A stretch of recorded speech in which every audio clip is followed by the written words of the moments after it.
Selamat siang, salam sejahtera, salam kebajikan. Yang terhormat Pak Dirdik beserta jajaran, yang terhormat Pak Ambarita, juru bicara dari PKH dan juga dan Satgas dari PKH, ada Dirjen Edwin dan Dirjen Roni, dan rekan-rekan media saya hormati.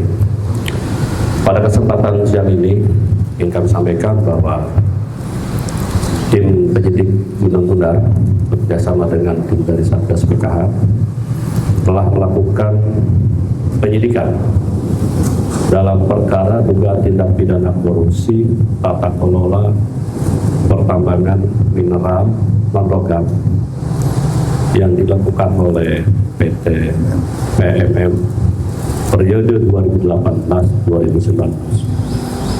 Nah, kita sudah ada Pak Didik, mungkin bagaimana untuk perkara seperti apanya, silakan waktu dan tempat kami persilakan. Terima kasih Pak Kapus Penkum. Terima kasih teman-teman media semua. Jadi berdasarkan kami bekerja sama dengan Satgas PKH dan menindaklanjuti dari temuan dari Satgas PKH. Pada hari kemarin, tanggal 7 Juli 2026, kami telah melakukan pemeriksaan terhadap beberapa orang saksi, yaitu Saudara IS selaku perwakilan PT PMM, Saudara GP selaku Kepala Unit Pelayanan Pangkal Pinang PT Sukovindo, dan CK selaku Kepala Kantor Pelayanan dan Pengawasan Bea Cukai tipe C Pangkal Pinang.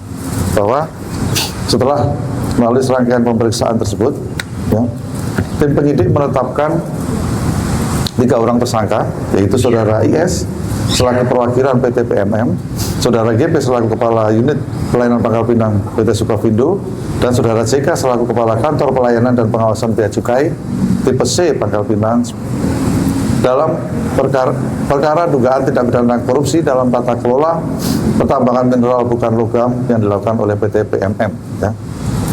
Sedangkan kasus posisinya adalah sebagai berikut. Bahwa Saudara IS selaku perwakilan PT PMM, yaitu perusahaan yang bergerak dalam bidang pertambangan dan mineral, meminta Saudara GP selaku Kepala Unit Pelayanan Pangkal Pinang Sukovindo untuk melakukan pemeriksaan sampel ilmenit tidak secara komprehensif dengan tujuan agar kandungan mineral tanah jarang atau logam tanah jarang yang termasuk dalam daftar mineral strategis yang dilarang untuk diekspor tidak dimuat dalam laporan hasil uji laboratorium yang dapat dijadikan dasar untuk penerbitan dokumen ekspor. Bahwa Saudara IS ini meminta Saudara GP untuk melaporkan dokumen hasil pemeriksaan laboratorium dengan hasil merupakan barang ilmenit yang memiliki kandungan yang dapat dilakukan ekspor, serta meminta laboratorium yang menyampaikan logam tanah jarang untuk tidak dimasukkan dalam laporan uji laboratorium yang merupakan barang yang dilarang untuk diekspor.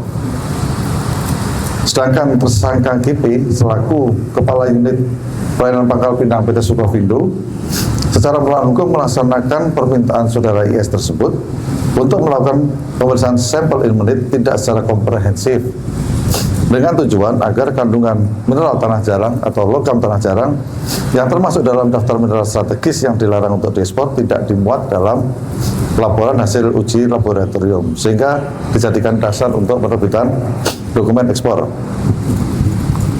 Bahwa Saudara GP mengetahui bahwa logam tanah jarang atau mineral tanah jarang ini memiliki nilai ekonomis dan strategis yang sangat tinggi, serta termasuk dalam daftar mineral strategis yang dilarang untuk diekspor. Ya.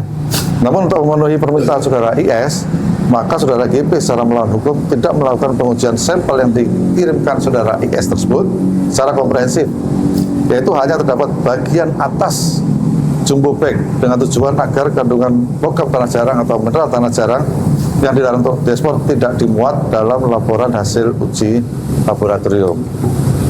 Sedangkan untuk Saudara JK selaku Kepala Kantor Pelayanan Pengawasan Bea Cukai Pangkal Pinang secara melawan hukum melaksanakan permintaan Saudara IS selaku perwakilan PT PMM yang bergerak di bidang pertambangan untuk mengakomodir ekspor logam tanah jarang tersebut. Bahwa JK mengetahui barang milik PT PMM yang akan diekspor tersebut mengandung mineral atau logam tanah jarang yang dilarang untuk diekspor berdasarkan hasil lab yang disampaikan oleh PLPC Jakarta dan P2P Pusat. Namun saudara JK tetap mengeluarkan dokumen ekspor tersebut.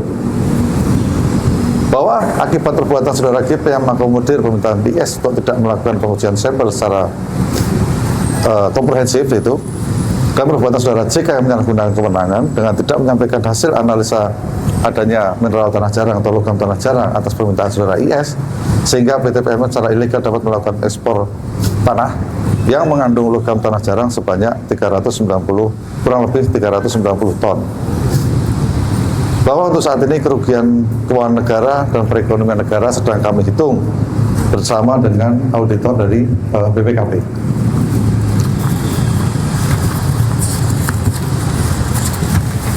Untuk para tersangka, ini kami kenakan pasal 603 dan 604 untuk pasal 20 KUHP. Dan terhadap para tersangka, semalam telah dilakukan penahanan untuk 3 orang tersangka itu selama 20 hari ke depan di Rutan Salemba, Cabang Kejaksaan Agung RI. Itu bisa saya sampaikan, saya kembalikan ke Pak Kapus. Mungkin statementnya, silakan Pak. Iya, ini adalah salah satu tindak lanjut dari temuan Satgas Penertiban Kawasan Hutan beberapa waktu yang lalu, yang dimana Satgas PKH melakukan serangkaian tindakan kegiatan di Batam. Selanjutnya kita berkoordinasi dengan aparat penegak hukum yang ada di Satgas PKH, dan koordinasi inilah sesudah dilakukan penyidikan oleh Jampitsus Kejaksaan, menindaklanjutinya dengan proses yang ada sekarang.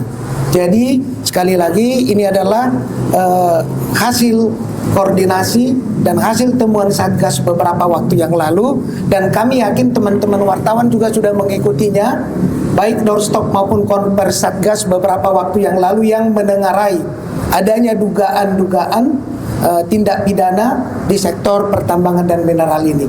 Dan kami juga mengapresiasi langkah-langkah tegas dan cepat jajaran Jampitsus untuk menindaklanjuti kasus ini, sehingga menjadi satu peringatan keras bagi semua pihak untuk tidak bermain-main dengan pelanggaran-pelanggaran yang terjadi di sektor sumber daya alam. Demikian Pak.